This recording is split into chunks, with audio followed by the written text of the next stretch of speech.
మన 7 మాటలు ధ్యానం చేసుకుందాం. మీ బైబిల్లో మీ చేతులతో పట్టుకోండి, పైకెత్తండి.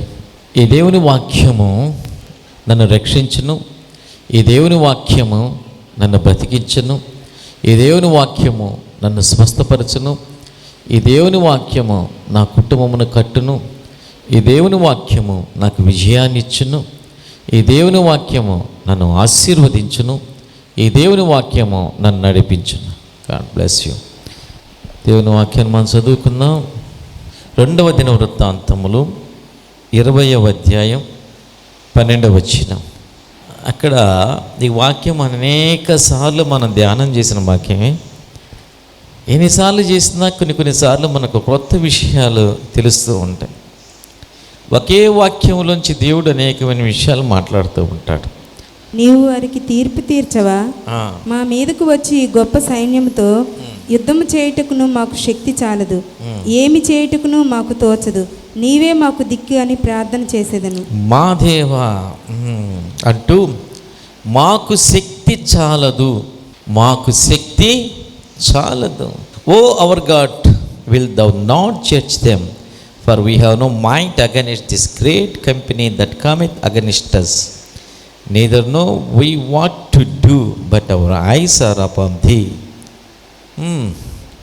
We have no might against this great company. మాకు శక్తి చాలదు, మాకు శక్తి చాలదు. ఈరోజు మనం ధ్యానం చేసుకోబోయే అంశము, నీ శక్తి ఏ పాటిదో దేవునికి తెలుసు. హల్లెలూయా.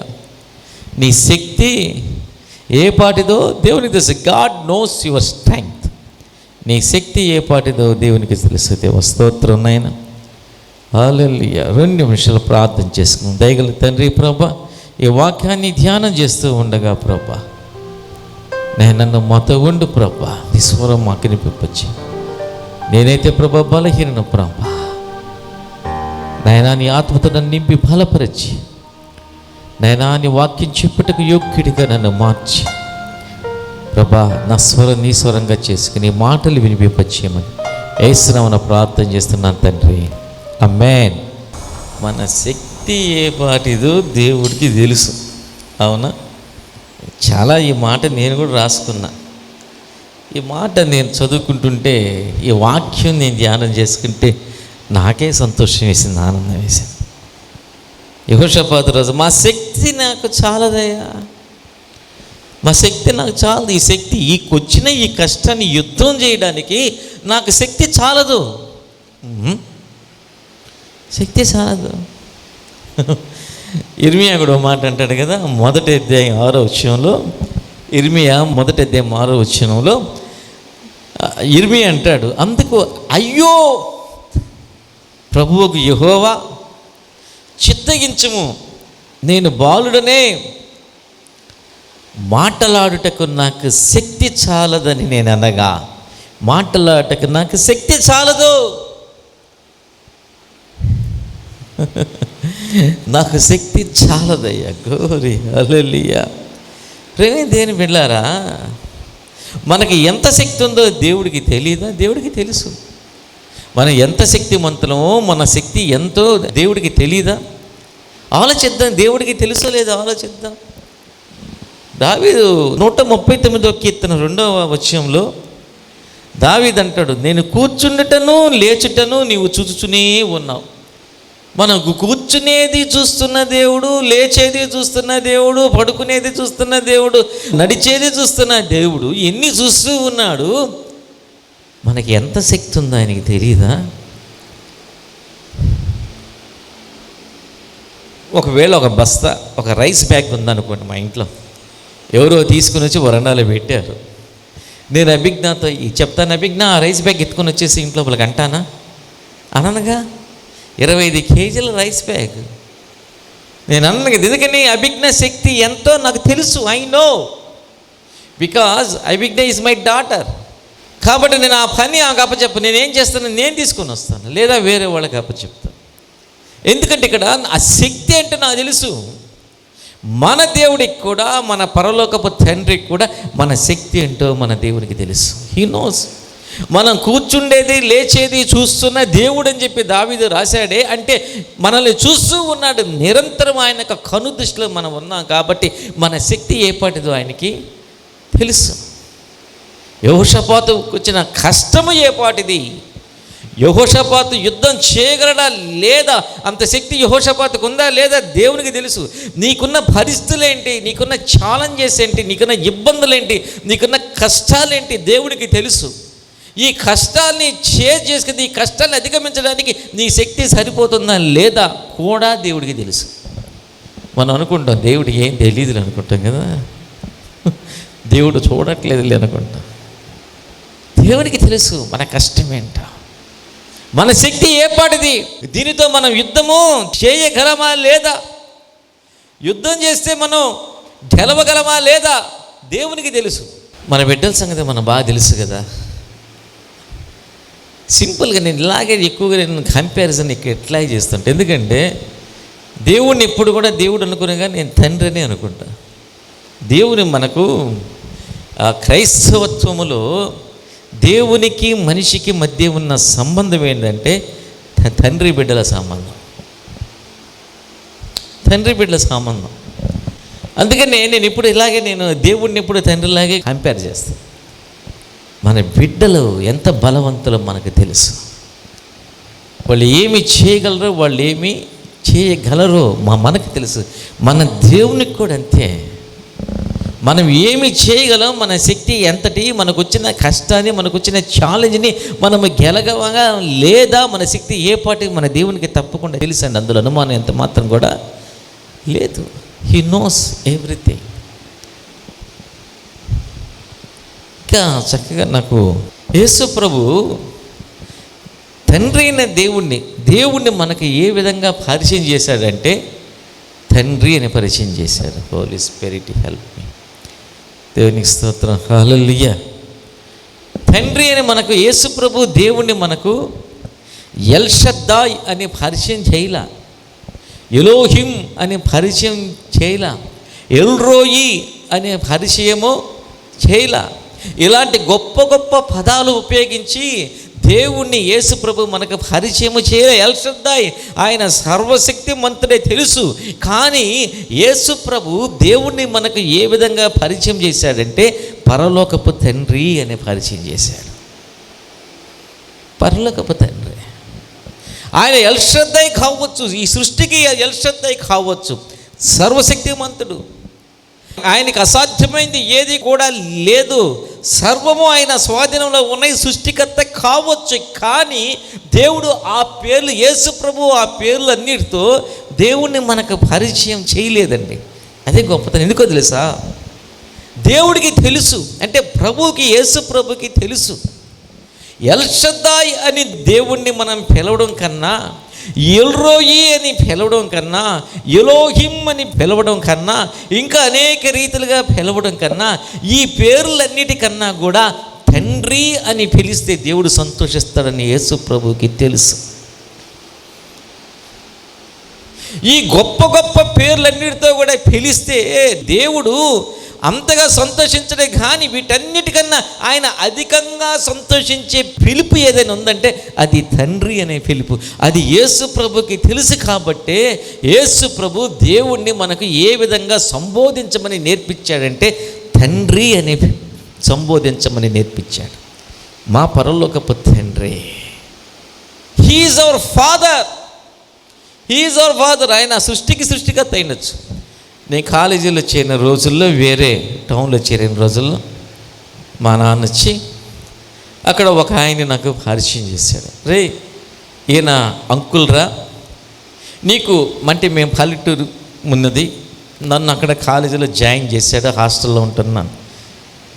నీకు ఏదైనా అవసరం వస్తే ఈ అంకుల్ని అడుగు అని చెప్పి అంకుల్కి పరిచయం చేసి మా నాన్న వెళ్ళిపోయాడు. ఇప్పుడు ఆ అంకులు ఒక పెద్ద ఆఫీసర్ కావచ్చు, బాగా డబ్బున్న వ్యక్తి కావచ్చు. ఏది ఏమైనా ఇప్పుడు మా ఇద్దరి మధ్య ఏర్పడిన రిలేషన్ ఏంటంటే ఆయన నాకు అంకుల్. సో ఏదైనా ఇబ్బంది వస్తే నేను ఆయన దగ్గరికి వెళ్ళమని మా నాన్న చెప్పాడు అంకుల్. ఆయన ఇప్పుడు నాకు అంకుల్. ఆయన ఒకవేళ సమాజానికి పెద్ద ఆఫీసర్ కావచ్చు, మా కాలేజీలో ప్రొఫెసర్ అవ్వచ్చు, మంచి డబ్బున్న వ్యక్తి అవ్వచ్చు, కానీ ఇప్పుడు నాకేమయ్యాడంటే అంకుల్. సో ఒక రిలేషన్ ఏర్పడింది. ఆయన ఎవరైనా ఇప్పుడు నాకు అంకులే. సో ప్రభు కూడా, యేసు ప్రభు కూడా దేవుణ్ణి, ఎల్షద్దైని, సర్వశక్తిమంతుడైన దేవుణ్ణి మనకి ఏ విధంగా పరిచయం చేస్తాడంటే పరలోకపు తండ్రి. ఆయన మనకు తండ్రి. నమ్మండి, వినండి. మనకు దేవుడు ఎవరంటే అవర్ హెవెన్లీ ఫాదర్, మన పరలోకపు తండ్రి ఆయన. ఇప్పుడు మనం ఏమని సంబోధిస్తే ఆయన ఇష్టపడతాడంటే తండ్రి అని సంబోధిస్తే ఇష్టపడతాడు. ఎందుకంటే ఆయన మన బిడ్డలమై ఉన్నాం. ఇప్పుడు ఇంటికి వెళ్ళిన తర్వాత అభిజ్ఞ నన్ను అయ్యగారు అనింది అనుకోండి, ఎలా ఉంటుంది నాకు? పాస్టర్ గారు అనింది అనుకోండి, అయ్యగారు నాకు అది ఎలా ఉంటుంది నాకు? ఒరే, చర్చిలో మిగిలిన వాళ్ళకి అయ్యగారు కావచ్చు, కానీ ఇంట్లో నీకు నేను అయ్యగారిని కాదు. ఆ సంబోధన నేను ఇష్టపడినా. అభిజ్ఞ నన్ను అయ్యగారు అని పిలవడం నేను ఇష్టపడినా. అభిజ్ఞ నన్ను పాస్టర్ గారు అని పిలవడం నేను ఇష్టపడినా. అభిజ్ఞ నన్ను ఏమని పిలవాలి? తండ్రి అని పిలిస్తే నేను ఇష్టపడతా. మన పరలోకపు తండ్రి కూడా అంతే. సర్వశక్తిమంతుడా, సర్వోన్నతుడా, సృష్టికర్త, సర్వాంతర్యామి, అన్నిటి మీద అధికారం కలిగిన దేవ అన్నదానికన్నా తండ్రి అని పిలిస్తే మన పరలోకపు తండ్రి ఇష్టపడతాడని నేను నమ్ముతాను. హల్లెలూయా. అలా కాబట్టి అందుకనే యేసు ప్రభు ఏం చేశాడంటే మనల్ని ఏమని పిలవమని చెప్పి నేర్పించెళ్ళాడంటే తండ్రి, మీ పరలోకపు తండ్రి. ఎక్కడున్నా కూడా ప్రభు మనకు దేవుడి గురించి ఏం చెప్పండి, కొత్త నిబంధన అంతా కూడా దేవుడిని మనకి ఎట్లా చూపాడంటే మీ తండ్రి, మీ తండ్రి, మీ తండ్రి, మీ పరలోకపు తండ్రి. దేవుని బిడ్డలారా, దేవుడు మనకు తండ్రి అయి ఉన్నాడు. దేవుడు మనకు తండ్రి ఉన్నప్పుడు ఆయనకి మన శక్తి ఎలాంటిది ఆయనకి తెలీదా? He knows. నీ మీదకి వచ్చిన కష్టం ఏంటి ఆయన తెలీదా? తెలుసు. నీకు వచ్చిన ఇబ్బంది ఏంటి ఆయన తెలీదా? తెలుసు. నీకు వచ్చిన అనారోగ్యం ఏంటి ఆయన తెలియదా? తెలుసు. నీకు వచ్చిన బలహీనత ఏంటి ఆయన తెలియదా? తెలుసు. నీకు వచ్చిన ఆర్థికమైన ఇబ్బందులు ఏంటి ఆయన తెలియదా? తెలుసు. మనం ఏం చేస్తున్నాం? ఇందాక నేను చెప్పాను ఉదాహరణ, రైస్ బ్యాగ్ ఇంటి ముందు పెట్టేసి వెళ్ళాను. ఇప్పుడు అభిజ్ఞ నాకు అవకాశం ఇవ్వకుండా ఆమె మొయ్యాలని నేను ట్రై చేసింది అనుకో, మొయ్యగలదా? ఇంకొక ఎగ్జాంపుల్ చెప్తాను, వినండి. ఎందుకంటే నేను దేవుడిని ఎప్పుడు తండ్రి బిడ్డల్లాగా చూస్తాను. స్కూల్కి వెళ్ళేటప్పుడు అభిజ్ఞ బోలుడన్ని వస్తువులు వేసుకొని బ్యాగ్లో స్కూల్ పుస్తకాలు వేసుకొని మొయ్యలేక లేదా నేను మోసుకొని వెళ్ళేవాడిని ఆ బ్యాగ్ తీసుకొని. ఇప్పుడు నేను మోస్తానంటే నన్ను అలౌ చేయలేదు అనుకోండి, ఆ బరువు ఎవరి మీద పడుతుంది? అభిజ్ఞ మీదే పడుతుంది, నా కూతురు మీద. మనం అదే చేస్తున్నాం, దేవుడిని అలౌ చెయ్యట్లే. దేవుడు మోయడానికి సిద్ధంగా ఉన్నాడు, మన పక్షంగా ఆ భారం మోయడానికి ఆయన సిద్ధంగానే రెడీగా ఉన్నాడు. కానీ మనం దేవుడిని మనం అలౌ చేయట్లేదు. అందుకని యెహోషాపాతు రాజు అంటే మా కన్నులు నీ వైపు ఉన్నాయి, మా కన్నులు నీ వైపు ఉన్నాయి. గమనించండి, మీ బిడ్డలు మీ వైపు చూశారనుకోండి, అంటే అర్థం ఏంటి? వింటున్నారా? చాలా బ్యూటిఫుల్ వర్డ్స్ ఇవన్నీ. మీ బిడ్డలు మీ వైపు చూశారంటే అర్థం ఏంటి?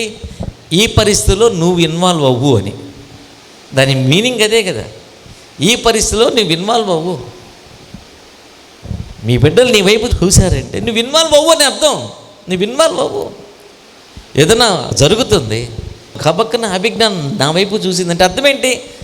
నాన్న నువ్వు ఇన్వాల్వ్ అవ్వు అని అర్థం. దాని అర్థం యెహోషాపాతు కూడా అంటారు, మా కన్నులు నీ వైపు చూస్తున్నాయి అంటే ఫాదర్ నువ్వు ఇన్వాల్వ్ అవ్వు, దిస్ ఈజ్ యువర్ టైం. ఇప్పుడు నువ్వు ఇన్వాల్వ్ కావాల్సిన సమయం వచ్చింది, ఎందుకంటే మా శక్తి చాలదు, నువ్వు ఇన్వాల్వ్ అవ్వు. దేవుడు ఏమన్నాడు వెంటనే యెహోషాపాతు? నేను ఇన్వాల్వ్ కానన్నాడా? దేవుడు ఏమన్నాడు తెలుసా? ఇక్కడ దేవుడు ఏమన్నాడంటే నువ్వు యుద్ధం చేయాల్సిన అవసరం లేదు యెహోషాపాతు అన్నాడు. అయ్యా మా కన్నులు నీ వైపు ఉన్నాయంటే నాకు తెలుసు, నువ్వు ఈ యుద్ధం నువ్వు చేయాల్సిన అవసరం లేదు. వెంటనే దేవుడి దగ్గర నుంచి సమాధానం, ఈ యుద్ధం నువ్వు చేయాల్సిన అవసరం లేదు అని అంటున్నాడంటే దాని అర్థం ఏంటి తెలుసా? నీ మీదకి యుద్ధం వచ్చిన విషయం నాకు తెలుసు, ఆ యుద్ధం చేయడానికి నీకు శక్తి లేదన్న విషయం నాకు తెలుసు. అందుకే నేను ఆల్రెడీ ప్రిపేర్ అయిపోయి ఉన్నాను యెహోషాపాతు, ఈ యుద్ధం నువ్వు చేయాల్సిన అవసరం లేదా, ఈ యుద్ధం నీ పక్షంగా నేను చేయబోతున్నాను. నువ్వు ఎత్తాల్సిన అవసరం లేదమ్మా బ్యాగ్, ఈ బ్యాగ్ నేను ఎత్తుకుంటున్నాను. నువ్వు యుద్ధం చేయాల్సిన అవసరం లేదు. నువ్వు నా వైపు చూసావంటే దాని అర్థం నన్ను ఇన్వాల్వ్ అవ్వమని. I'm already prepared to do the battle on behalf of you. నీ పక్షంగా యుద్ధం చేయడానికి నేను ప్రిపేర్ అయిపోయి ఉన్నాను. నువ్వు యుద్ధం చేయాల్సిన అవసరం లేదు. నువ్వు అలా నిలబడి చూడు. ప్రేమని దేవుని వెళ్ళారా, కొన్నిసార్లు ఇది నా వల్ల కాదు, నా శక్తికి మించింది. నిజమే కదా, మన శక్తికి మించింది లేదు. మన శక్తికి మించిన అవన్నీ, మన శక్తికి మించినట్టు మనం ఈ లోకంలో జీవిస్తూ ఉన్నప్పుడు ఎన్నో వస్తువు ఉంటాయి. మన శక్తికి మించినట్టు ఎన్నో వస్తువు ఉంటాయి. కానీ మనల్ని నడిపించేది ఏంటంటే దేవుని శక్తి మనల్ని నడిపిస్తుంటుంది. మన శక్తికి మించిన వాటిలతో మనం గెలవాలంటే మనకు దేవుని శక్తి అవసరమైంది. ఇర్మియా చెప్పాడు, మాట్లాడలేరు. Yes, I know it. ఇర్మియా, నువ్వు మాట్లాడలేవు, నువ్వు మాట్లాడడానికి నీకు శక్తి లేదనే విషయం నాకు తెలుసు. నేను కూడా అన్నా, నేను మాట్లాడలేను అయ్యా, నా వల్ల కాదు. I know it. IPC Karuna Kumar, నువ్వు మాట్లాడలేవు అని ఆ శక్తి నీకు లేదని నాకు తెలుసు. I will make you a preacher. Is it possible? Is it? Yes, it's possible. ఒక 18 సంవత్సరాల క్రితం నేను ఒక పాస్టర్ని అవుతాను, ఈ విధంగా అనేకమైన పబ్లిక్ మీటింగ్స్లో నేను మాట్లాడతాను అని ఎవరన్నా అంటే ముందు నేనే మూర్చపోయేవాడిని, కింద పడి మూర్చపోయేవాడిని. నా వల్ల అవుతుందని. దేవుని వల్ల అవుతుంది. మనం బలహీనతను మనం ఎప్పుడైతే మనం ఒప్పుకుంటామో, మా శక్తి చాలదని ఎప్పుడైతే ఒప్పుకుంటామో, ఎప్పుడైతే దేవుని వైపు మనం చూస్తామో, దేవా నువ్వు ఇన్వాల్వ్ అవ్వయ్యా, నా పక్షంగా నువ్వు ఇన్వాల్వ్ అయ్యే, నా తండ్రి నువ్వు ఇన్వాల్వ్ అవ్వని అడుగుతామో, మన పరలోకపు తండ్రి హీజ్ రెడీ, సిద్ధంగా ఉన్నాడు ఆయన రావడానికి. నేను మాట్లాడలేను, నా శక్తి చాలదంటే దేవుడు ఏం చేశాడండి? ఇర్మియాతో అప్పుడేం చేశాడు? దేవుడు ఇర్మియా యొక్క నోటిని తన హస్తంతో తాకాడు. నా శక్తి చాలదు అంటే ఇర్మియా యొక్క నోటిని మొదటి అధ్యాయం 9వ వచనంలో ఏమంటాడు?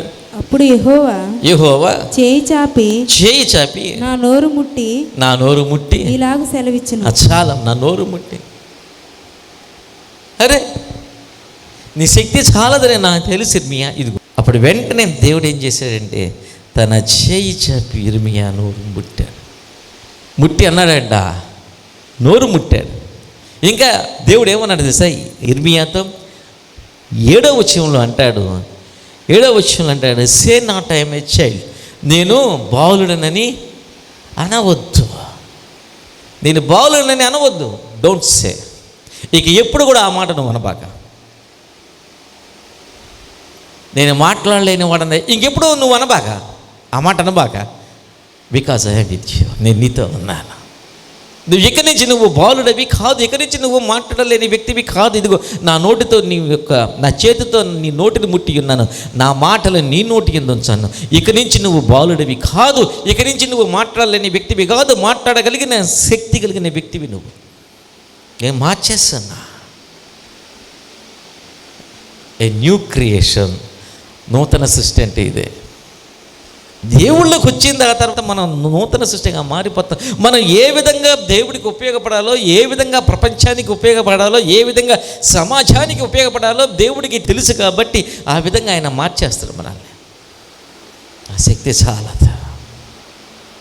ఎన్నో పరిస్థితులు వస్తుంటాయండి, బలహీనతలు వస్తూ ఉంటాయి, ఇబ్బందులు వస్తూ ఉంటాయి, కష్టాలు వస్తాయి, రాకుండా ఉండవా? మనము జీవించేది స్వార్థపరుల మధ్యలో మనం ఉంటున్నాం. మనం జీవించేది కలుషితమైన వాతావరణం మధ్యలో ఉంటూ ఉన్నాం.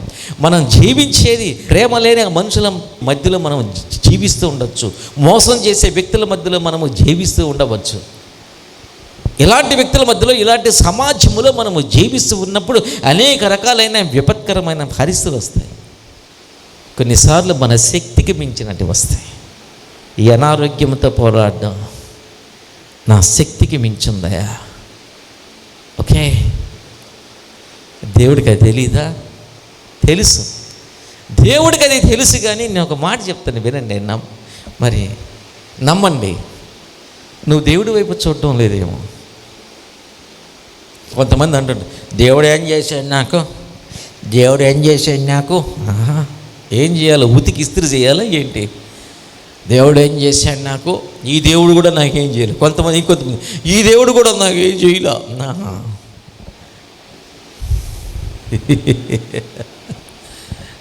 ఈ దేవుడు కూడా ఒక చేయలేదండి. దేవుడు ఏం చేశాడండి నాకు? ఒకసారి ఒక దేశంలో ఆమె కుమారుడు చనిపోయాడు. చిన్నపిల్లాడు కుమారుడు చనిపోయాడు. అంత మాట్లాడుతూ ఉన్నప్పుడు నేను అడిగాను, దేవుడి మీద నీ కోపం లేదా అన్న. మంచి క్రిస్టియన్ చక్కగా మాట్లాడుతుంది. నీ బిడ్డ చిన్న బిడ్డ, అమాయకుడు, పసిబిడ్డ, అలాంటి బిడ్డ చనిపోతే ఆ దేవుడి మీద నీ కోపం లేదా అన్న. అనేది ఒక మాట చాలా చక్కగా, అంటే రిలీజియస్ వేలో మాట్లాడలేదు కానీ మామూలుగా మాట్లాడింది. మంచి మాట.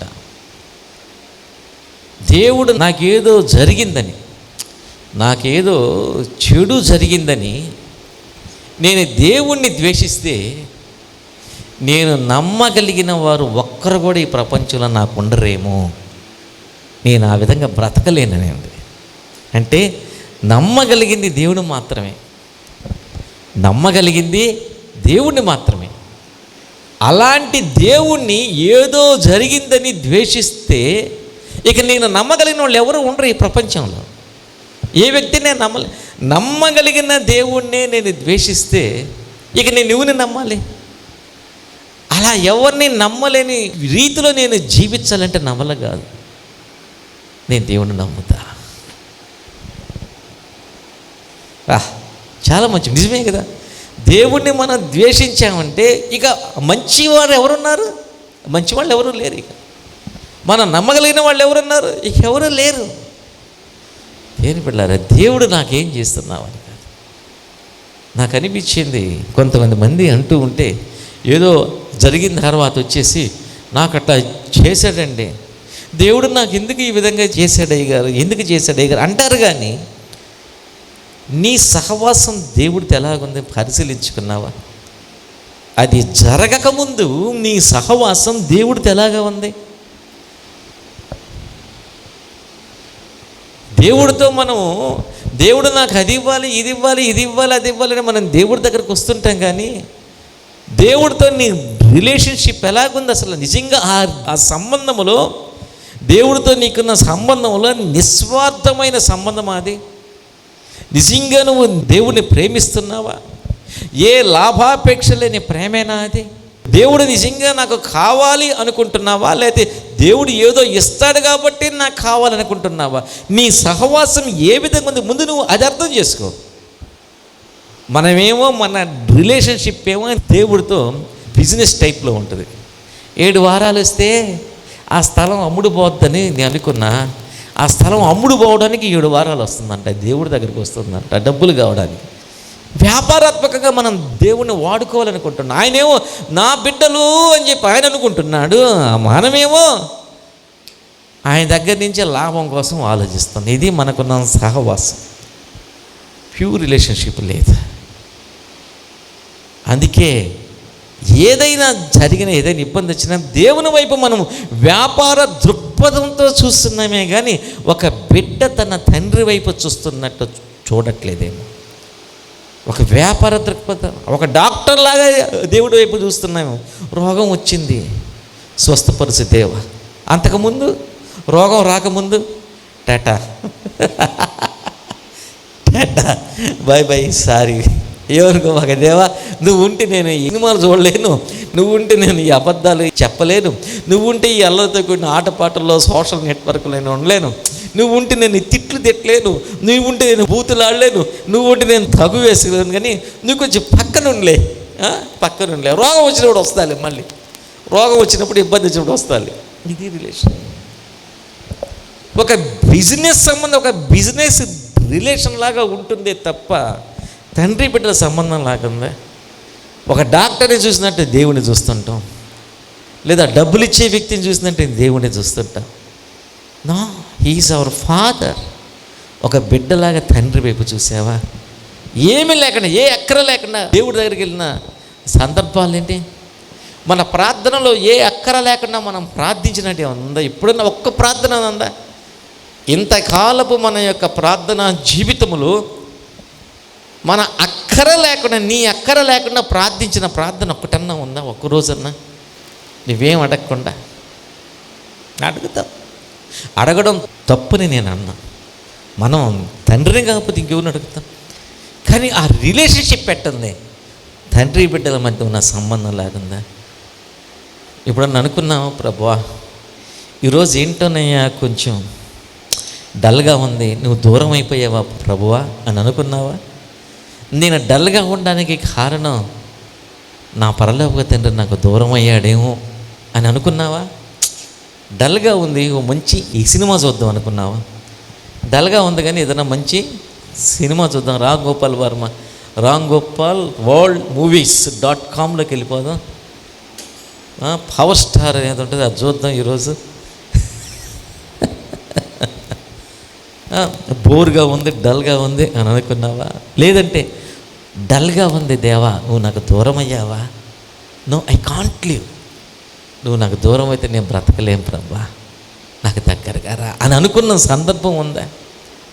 ప్రేమని దేని బిడ్డ తండ్రి వైపు చూసినట్టు చూడాలి మనం. అందుకంటున్నాడు యెహోషాపాతు, నీ వైపు చూస్తున్నా. యెహోషాపాతు, నువ్వు నా వైపు చూస్తున్నావు నాన్న, నేను వచ్చేస్తాను నాన్న, నేను వచ్చేస్తాను నీ పక్షంగా. నువ్వు యుద్ధం చెయ్యొద్దు నాన్న, నువ్వు యుద్ధం చెయ్యొద్దు నాన్న, నువ్వు పక్కనుండు, నేను వస్తా కదా, నీ శక్తికి చాలదు, నాకు ఆ విషయం తెలుసు నాన్న, నువ్వు చెయ్యొద్దు, నువ్వు పక్కనుండు, నేను చేస్తాను, నువ్వులా చూస్తూ ఉండు, అలాగ నిలబడి చూస్తూ ఉండు. అంతే. మన బిడ్డలతో మాట్లాడతామే, దేవుడు కూడా అలాగే మాట్లాడతాడు. యెహోషాపాతు మళ్ళీ ఉండు, నువ్వు చూస్తూ ఉండు అంతే, నువ్వు మాత్రం యుద్ధం మాత్రం చెయ్యొద్దు. నేనున్నా కదా, నీకెందుకు ఆ కష్టం? నీ శక్తికి మించింది వచ్చినప్పుడు నేనున్నా కదా, నీకెందుకు ఆ కష్టం?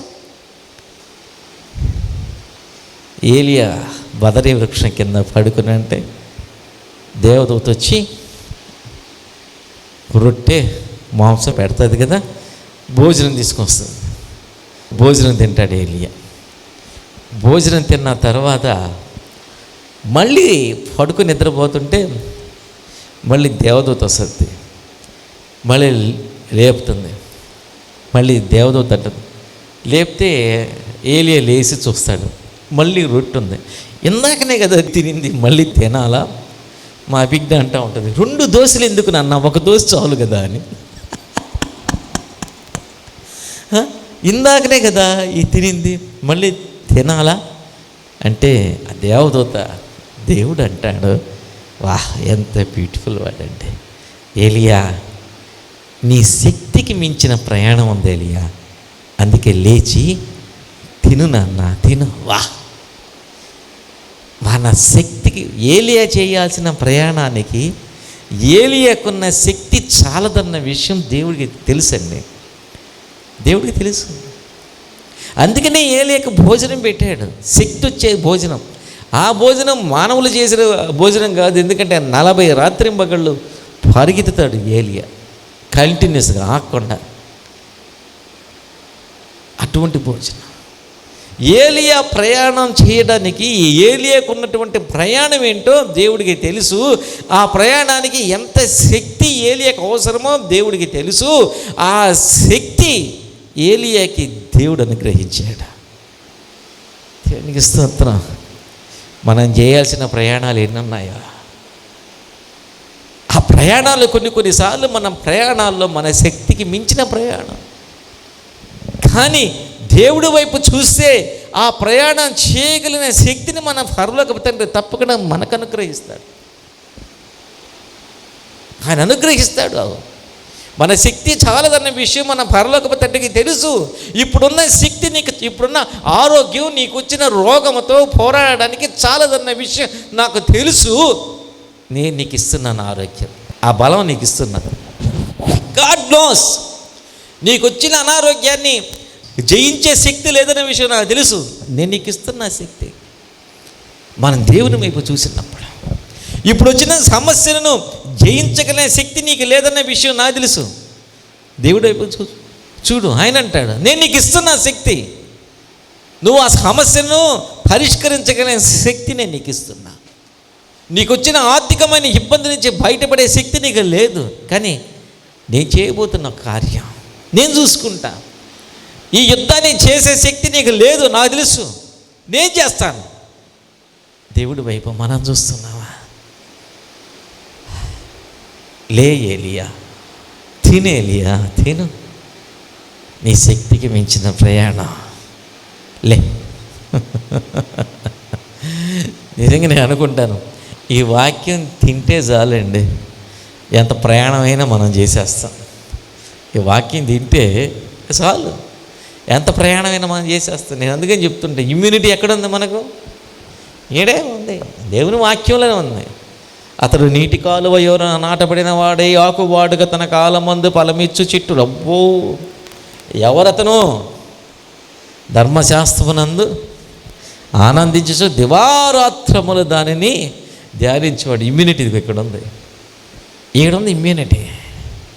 ఆకువాడక తన కాలం ముందు ఫలమిచ్చు చెట్టు వలె నుండే ఇమ్యూనిటీ ఇది. దేని వెళ్ళారా? ఇక్కడ యెహోషాపాతు డిసైడ్ అయిపోలే, మనం ఓడిపోతాం. చేతులు ఎత్తేసాడా? మనం ఎత్తేస్తాం. ఇంత గొప్ప దేవుని కలిగి ఉండి కూడా, ఇది నా వల్ల కాదు, దీనికి నాకు సంబంధం లేదు, మీరు తేల్చుకోండి. అమ్మ నా పని అయిపోయింది. ఇప్పుడు కొద్దిసార్లు చెప్తా, వద్దు ఆ మాట అనొద్దంట. Negative word వాడొద్దంట. అమ్మ నా పని అయిపోయింది,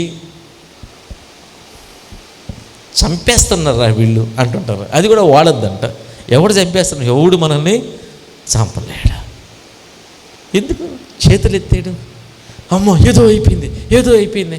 కరోనా వచ్చినలో సగం మంది ఆ భయంతో చస్తున్నారంట. మనం చేతులు ఎత్తేస్తాం. అంత పెద్ద కష్టం వస్తానే ముందు మనం చేసేది ఏంటి? అమ్మో ఎట్టా చేతులు ఎత్తేస్తాం.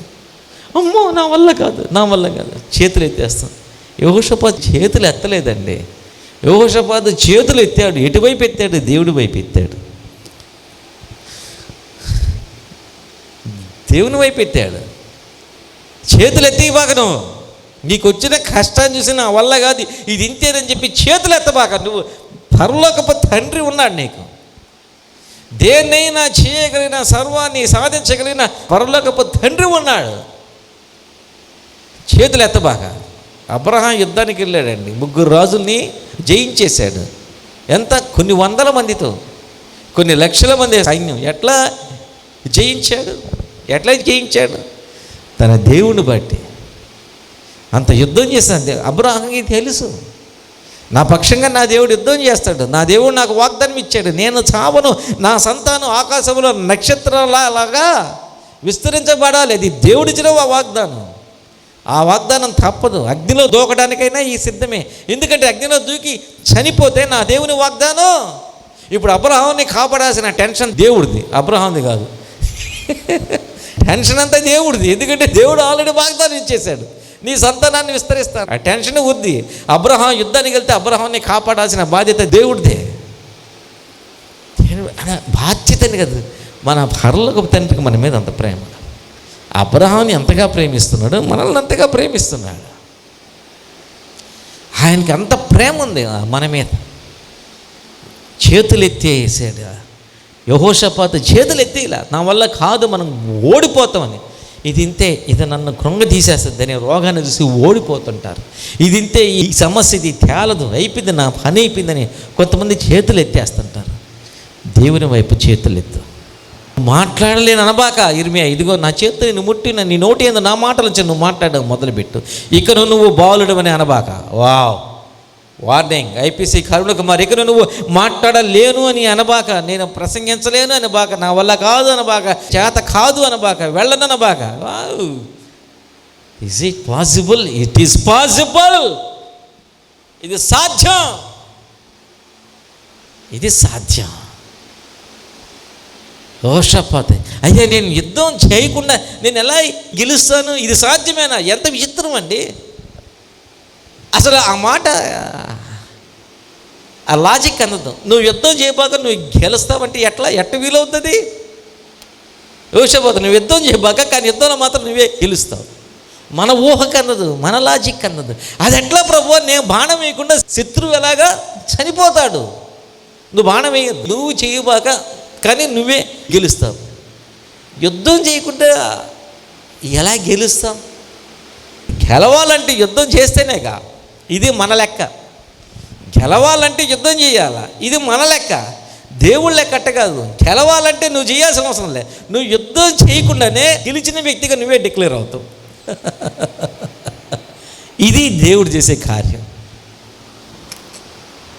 నువ్వు యుద్ధం చేయకుండా గెలిచి, ఇది దేవుడు చేసే కార్యాలు.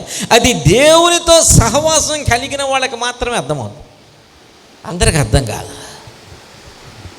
నేనేం చేయాల్సిన అవసరం లేకుండా అన్ని పనులు జరిగిపోతాయి. నా శక్తికి మించిన విషయాలు వచ్చినప్పుడు నా దేవుడు నాతో ఉన్నాడు. పౌలు అంటాడు, నా శరీరంలో ఒక ముళ్ళు ఉంది, ముమ్మారు నేను ప్రార్థన చేశాను. వినండి, ఇది ఒక సత్యము, ఒక మర్మం. ఇది ఒక నిగూఢమైన మర్మం. వాక్యం చదువుకొని వెళ్తే కాదు, ఇట్స్ లైక్ ఏ మిస్టిసిజం. ఒక మిస్టిక్ లాగా కొన్నిసార్లు మనం మిస్టిక్ లాగా ఆలోచించాలి. మర్మాలు శోధించే వ్యక్తులాగా మనం ఆలోచించాలి. అప్పుడే మనకు వాక్యంలో ఉన్న దేవుని శక్తి మనకు అర్థమవుతుంది. ముమ్మారు నా శరీరంలో ముళ్ళుంది, ముమ్మారు అడిగాను. అప్పుడు దేవుడు ఏమన్నాడంటే, నా కృప నీకు చాలును అంటూ, ఆ మిస్టిసిజం ఇక్కడ ఎంత చక్కగా మాట్లాడతారంటే, బలహీనత యందు నా శక్తి పరిపూర్ణమగుచున్నది. నువ్వు బలహీనుడు అయితే నీలోనికి నా శక్తి వస్తుంది. నువ్వు ఎప్పుడు అందుకనే పౌలు అంటాడు, నేను ఎప్పుడు బలహీనుడు అప్పుడే బలవంతుడు అంటాడు. ఎందుకు తెలుసా? నీవు బలహీనుడు అయితే నా శక్తి వస్తుంది. ఇది ఎలాగుందంటే, చిన్నపిల్లలు నడుస్తున్నప్పుడు నా కాళ్ళు నొప్పులు అంటే అప్పుడు ఏం చేస్తాడు తండ్రి? గబక్కని ఎత్తుకుంటాడు. వాడి కాళ్ళు నొప్పులు వచ్చినప్పుడు తండ్రి ఎత్తుకుంటాడు. సో నీకు బలహీనత వచ్చినప్పుడు, నువ్వు చేయలేని, నీ వల్ల అసాధ్యమైనంతది నీ మీదకి వచ్చినప్పుడు, నువ్వు బలహీనుడు అయినప్పుడు ఇప్పుడు ఏమవుతుందంటే దేవుని శక్తి నీలోనికి వస్తుందంట. అంటే ఇది ఎలాగుంటుందంటే, రీఛార్జబుల్ బ్యాటరీ. మనకు ఈ సెల్ ఫోన్లో బ్యాటరీ అయిపోతే ఏం చేస్తాం? మళ్ళీ ప్లగ్లో పెట్టుకుంటాం. పవర్ ఎక్కడి నుంచి వస్తుంది? దానికి మళ్ళీ బ్యాటరీ ఎలాగ రీఛార్జ్ అవుద్ది? ఆ కరెంట్ దీంట్లో పాస్ అయితే మళ్ళీ ఇది బ్యాటరీ రీఛార్జ్. దేవుడు కూడా అదే చెప్తున్నాడు, నువ్వు ఖాళీ అయినప్పుడు మళ్ళీ నా పవర్ నీలోనికి వస్తుంది. అందుకనే ఇంకా ఒక మర్మం అక్కడ ఏం చెప్తున్నాడు అంటేనండి పౌలు, ఇది గ్రహించండి, క్రీస్తు శక్తి నా మీద నిలిచియుండు నిమిత్తము. చాలు, అంతవరకు చాలు. క్రీస్తు శక్తి నా మీద అంటే, వినండి, నమ్మండి, సత్యమైన మాట, మనం గ్రహింపలేని మాట ఇప్పుడు మనం గ్రహించుదాం. మనం బలహీనమైనప్పుడు క్రీస్తు శక్తి మన మీద నిలిచి ఉంటుంది. ఆమేన్. దేవునికి స్తోత్రం. ఇది మనం గ్రహించగలమా? ఈ మర్మాన్ని మనం గ్రహిస్తే నిజంగా మనం ధన్యులం. ఒక సత్యాన్ని, మనం బలహీనమైనప్పుడు పౌలు చెప్పే క్రీస్తు శక్తి మన మీద నిలిచి ఉంటుంది. అందుకే నేను ఎప్పుడు బలహీనను అప్పుడే బలవంతుడను.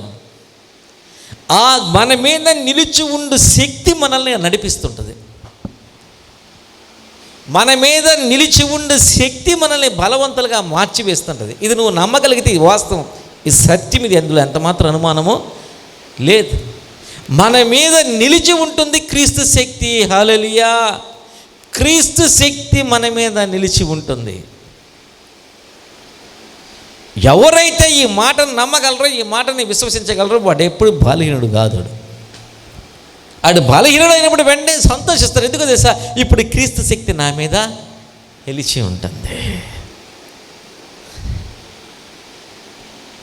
కొన్నిసార్లు బలహీనతో ప్రార్థన చేసినప్పుడు దేవుడు కొన్నిసార్లు అంటుంటాడు, నా కృప అధికమవుతుంది అని.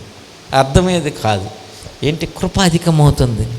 నిజమే, మనం బలహీనమైనప్పుడు ఆయన కృప అధికమవుతూ ఉంటుంది. బ్యాటరీ రీఛార్జ్ ఫుల్గా ఎంటీ అయినప్పుడు పవర్ ఎక్కువ కావాలి రీఛార్జ్ అవ్వడానికి. రీఛార్జ్ అవుతుంది. ఆయన శక్తి మనలోనికి ప్రవహిస్తుంటుంది, మన మీద నిలిచి ఉంటుంది. దేవునికి స్తోత్రం, హల్లెలూయా.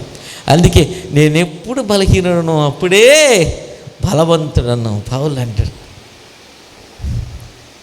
ప్రేమైన దేవుని బిడ్డలారా, చెప్తున్నా వినండి. మీరు ఎంత శక్తి కలిగిన వాళ్ళో మీ దేవుడికి తెలుసు. నీకు వచ్చిన కష్టం ఏంటి నీ దేవుడు, నీ పరలోకపు తండ్రికి తెలుసు. నీకు వచ్చిన కష్టం ఏంటి నీ పరలోకపు తండ్రికి తెలుసు. నీకు వచ్చిన అనారోగ్యం ఏంటో నీ పరలోకపు తండ్రికి తెలుసు. నీకు వచ్చిన ఇబ్బంది ఏంటో నీ పరలోకపు తండ్రికి తెలుసు. ఆయన వైపు చూడు, ఆయన వైపు చూసి నమ్ము. నా పరలోకపు తండ్రి ఇన్వాల్వ్ అవుతున్నాడు. ఈ గమనించింది ఏంటంటే, ఎక్కువగా క్రైస్తవులు విశ్వాసులు దేవుడు మంచోడు. అవును, మంచోడండి. దేవుడు నిన్ను ఎంతగానో ప్రేమిస్తున్నాడు. అవునండి, ఆయన ప్రేమ లేకపోతే నేను ఈ విధంగా ఉండేవాడిని కాదండి. మన దేవుడు సజీవుడు. అవునండి, ఇప్పుడు వచ్చిన కష్టంలో కూడా ఆయన నిన్ను ఆదుకుంటాడు. నిజమేనంటారా? అన్నీ తెలుసు కానీ నమ్మలేం. అన్నీ తెలుసు నమ్మలేం. ఒక్కసారి ఆ మాట ఏదో నాతో చెప్తే బాగుందండి. నువ్వు కాదు దేవుడే చెప్పచ్చు. నేను చెప్తున్నాగా, నువ్వు వద్దులే దేవుడు చెప్పనండి ఆ మాట అంటాడు. దేవుడు చెప్పడానికి రెడీయే, కానీ నీ చెవులు మందమై ఉన్నాయిగా. ఆయన చెప్తా ఉన్నాడు, మొదటి నుంచి చెప్తానే ఉన్నాడు. నీ చెవులు మందమై ఉన్నాయి. దానికి ఏం చేద్దాం? నువ్వు చెవిటోడు అయ్యి దేవుడు మాట్లాడటం లేదంటే మనం ఏం చేయగలం? మనం చెవిటోళ్ళం. అంతేగాని ఆయన మాట్లాడలేదు అని చెప్పి అనుకుంటున్నాం. అంతేగాని నేను చెవిటోడినేమో అని చెప్పి అనుకోవడం వచ్చిందల్లా అక్కడే. దేవుడు మాట్లాడతాడండి. ఎలా మాట్లాడతాడు? ఆ చెవుడు తగ్గించుకొని మాట్లాడితే వినబడుతుంది. ఈ స్పీకింగ్. నువ్వు చెవిటోడు పోయి ఉన్నావు, నేను చెవిటోడినేమో అనుకో. మనం దేవుడు మాట్లాడాడు. నేను గుడ్డోడినేమో అనుకో, దేవుడు కనబడడం లేదు. దేని బిడ్డ, ఆయన వైపు చూస్తా. నేను కూర్చుండటను లేచుటను నీకు తెలుసు అన్నాడు దావీదు. నేను కూర్చుండట లేచుట నీకు తెలుసు అన్నాడు. దాన్ని నేను అంటాను, నేను పడిపోవట కూడా నీకు తెలుసు. నువ్వు చూస్తున్నా, పడిపోయిన నన్ను నువ్వు లేవనెత్తుతా, పడిపోకుండా కాపాడుతా. ఆ బురదలో అడుగు వేయడం కూడా నీకు తెలుసు, నువ్వు లేపుతావు. మునిగిపోతున్న పేతురును దేవుడు చూశాడు, ఏసీ వచ్చి లేవనెత్తాడు. ఆయన తెలుసు. ఎవరు తన వస్త్రపు చెంగును ముట్టుకున్నారు ఆయనకి తెలుసు. ఆ స్త్రీ ఎందుకంతగా కేకలు వేస్తుందో ఆయనకి తెలుసు. ఆ కనాను స్త్రీ ఎందుకంతగా కేకలు వేస్తుందో ఆయనకి తెలుసు. అందుకని శిష్యులు వెళ్ళిపోదామన్నా కూడా వెళ్ళిపోలే ప్రభు. ఆ గుడ్డి భిక్షకుడు ఎందుకు ఆ విధంగా కేకలు వేస్తున్నాడో ఆయనకి తెలుసు. అందుకే అక్కడ ఆగిపోయాడు ప్రభు. బెతస్దా కోనేటి పక్కన పడి ఉన్న ఆ వ్యక్తి యొక్క హృదయ వేదన ఏంటో ప్రభువుకి తెలుసు. అందుకే ఆయన దగ్గరకు వచ్చాడు. ఆ కుష్ఠరోగి బాధ ఏంటో ప్రభువుకి తెలుసు. అందుకే హృదయానికి హత్తుకున్నాడు, చేయి చాపి హృదయానికి హత్తుకున్నాడు. ఆ బిడ్డ పడుతున్న పశ్చాత్తాపం ఏంటో ప్రభువుకి తెలుసు. అందుకనే ఆ వ్యభిచారం మందు పట్టబడ్డ ఆ స్త్రీని కాపాడాడు. ఆ బిడ్డ హృదయం ఎంతగా ఎన్ని సంవత్సరాల నుంచి ఏడుస్తుందో ప్రభువుకి తెలుసు. అందుకే ఆ పాపపు స్త్రీని తన కాళ్ళ మీద పడి కన్నీటితో ఏడవనిచ్చాడు, ఓదార్పునిచ్చాడు. ఆయనకు అన్నీ తెలుసు. లాజరు చనిపోయిన విషయం ఆయనకు తెలుసు. ఆయనకి తెలుసు వాళ్ళ బాధ ఏంటో ఆయనకి తెలుసు. కాబట్టి వారితో కలిసి ఏడ్చాడు. You can share our grief. మన యేసయ్య మన దుఃఖాన్ని కూడా పంచుకునే యేసయ్య. మన దుఃఖాన్ని కూడా పంచుకుంటాడు ఆయన. ఆయనకి తెలుసు. హీ నోస్ మన బలం ఏంటి ఆయనకి తెలుసు. నాకు చిన్నప్పుడున్న పాట ఎప్పుడు నేను గుర్తు చేసుకుంటా. ఎవరు రాశారు? ఒక ఎంపీఏ అనుకుంటా, MPa Madras Pentecostal assembly pastor గారు రాసిన పాట చిన్నప్పుడు విన్నాను. ఇప్పటికీ గుర్తుపెట్టి, మొన్న కూడా అభిజ్ఞ చెప్పాను, దాంట్లో ఒక మంచి పదం ఉంది. I don't need understand, I don't need to ask the reason why, I just need to hold your hand. ఇది ఇలా ఎందుకు జరిగింది అని నేను అర్థం కావాల్సిన అవసరం నాకు లేదు. దీనికి రీజన్ ఏంటి అని నాకు తెలియాల్సిన అవసరం లేదు. నీ చేతిని పట్టుకుంటే చాలయ్యా నాకు. ఆయన క్యాన్సర్తో చనిపోయాడు, ఈ క్యాన్సర్ వచ్చి. ఆయన రాసిన పాట ఇది. ఎందుకు జరిగింది ఇలా, ఎందుకు జరగాలనే రీజన్ నాకు అక్కర్లేదు, ఎందుకు జరిగిందో గ్రహింపు నాకు అక్కర్లేదు. నీ చేతిని పట్టుకుంటే చాలు. నువ్వు ఎట్లారా, ఏం అక్కర్లేదు. మన పరలోకపు తండ్రి, he's our father. Maybe he may be El Shaddai, he may be El Roi, he may be Elohim, but he's our father, he's our loving father. దినమెల్లా చేతులు చాచే మన యొక్క ప్రేమ కలిగిన తండ్రి, హీఈస్ అవర్ లవింగ్ ఫాదర్. ఆయన అంటున్నాడు, నీ శక్తి నాకు తెలుసు నాన్న, నువ్వేం చేయగలవో ఏమి చేయలేవో నాకు తెలుసు, నీ శక్తి నాకు తెలుసు, నేనున్నా కదా, I'm with you, he knows hour strength. మాకు ఎంబీఏలో స్వాట్ అనాలిసిస్ అని ఒకటి ఉంటుంది. ప్రతిదానికి మేము చేసుకో strength, weakness, opportunities, threats, swat అనమాట. దాన్ని స్వాట్ అనాలిసిస్ అంటారు. మన స్ట్రెంగ్త్ ఏంది, మన వీక్నెస్ ఏంది, మనమే ఎస్టిమేషన్, ఆపర్చునిటీస్ ఏంటి, మన యొక్క థ్రెట్స్ ఏంటి, అవకాశాలు ఏంటి, ఛాలెంజెస్ ఏంటి, ఈ స్వాట్ అనాలిసిస్. నా స్వాట్ అంతా నా దేవునికి తెలుసు. నా స్ట్రెంగ్త్ ఏంటో నా ప్రభువు తెలుసు, నా వీక్నెస్ ఏంటో నా ప్రభువు తెలుసు, నా ఆపర్చునిటీస్ ఏంటో నా ప్రభువు తెలుసు, నా థ్రెట్స్ ఏంటో నా ప్రభువు తెలుసు. Because he is my heavenly father. ఆయన ప్రేమించే తండ్రి. నువ్వెంత స్ట్రెంగ్త్, నీ శక్తి ఏంటో తెలుసు. యెహోషాపాతులాగా నా శక్తి చాలదు, ఆయన వైపు చూద్దా. క్రీస్తు శక్తి నా మీద నిలిచి ఉన్నది. ఇప్పుడైతే మనం అంటాం పౌలులాగా, క్రీస్తు శక్తి నా మీద నిలిచి ఉన్నది. వా, ప్రార్థన చేసుకుందాం, ప్రార్థన చేసుకుందాం. దేవుని స్తోత్రం. మనందరం కూడా లేచి నిలబడినట్లయితే ప్రార్థన చేసుకుందాం. ప్రేమైన దేవుని బిడ్డలారా, దేవునికి నువ్వెంత శక్తి కలిగిన వాడు అని తెలుసు. దేవునికి తెలుసు అన్న విషయం నీకు తెలుసా? ఆయనైతే ఎల్లప్పుడూ నేను చూస్తూ ఉన్నాడు. ఆయన కనుదృష్టి మన మీద నిలిచి ఉంది. నేనేంటో అని నేను ఆలోచించుకోవాల్సిన అవసరం లేదు. నా ప్రభు పనిచేయడమే నాకు ముఖ్యం. నేనేంటో, నాకేం కావాలో అవి చూసుకునే దానికి నా ప్రభు ఉన్నాడు. I don't have to worry. నా ప్రభు ఉన్నాడు అనుకునే అన్న మాటలో వర్రీ అంతా వెళ్ళిపోతుంది, యాంగ్జైటీ అంతా వెళ్ళిపోతుంది. నన్ను నడిపించేది ఆ శక్తే, నన్ను బ్రతికించేది ఆ శక్తే, నన్ను ప్రపంచానికి ఉపయోగపడే వ్యక్తిగా మార్చేది ఆ శక్తే. ఆ శక్తి నన్ను నడిపిస్తూ ఉంటుందని నమ్ము. నేను నడిపిస్తుంది ఆ శక్తి. నువ్వెప్పుడు బలహీనుడువో అప్పుడు బలవంతుడు అవుతావు. నీ తండ్రికి తెలుసు. Don't worry. వర్రీ అనేది కూడా ఒక సిన్నే, యాంగ్జైటీ కూడా ఒక సిన్నే. చూసుకునేదానికి దేవుడు ఉన్నాడు. He will take care of us. He will take care of us. He will take care of you.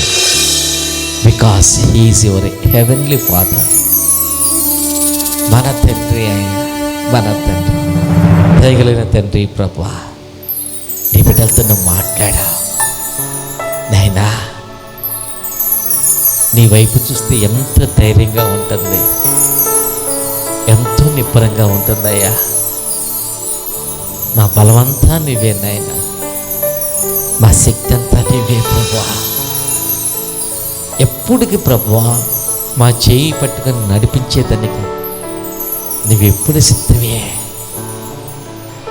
నువ్వు సర్వానికి సృష్టికర్త కావచ్చు నాయన. అవును ప్రభా, ప్రతిదీ నీకు లోపడుతుంది. సర్వశక్తిమంతుడివి నాయన, నీకు అసాధ్యమైంది ఏదీ లేదు. కెరూబుల శరాపుల మధ్య వసించుచున్నా అయినా నువ్వు మాకు తండ్రిగా ఉండడానికి నువ్వు ఇష్టపడుతూ ఉన్నావంటే ప్రభా, నీ ప్రేమ ఎక్కడా చూడలేదు.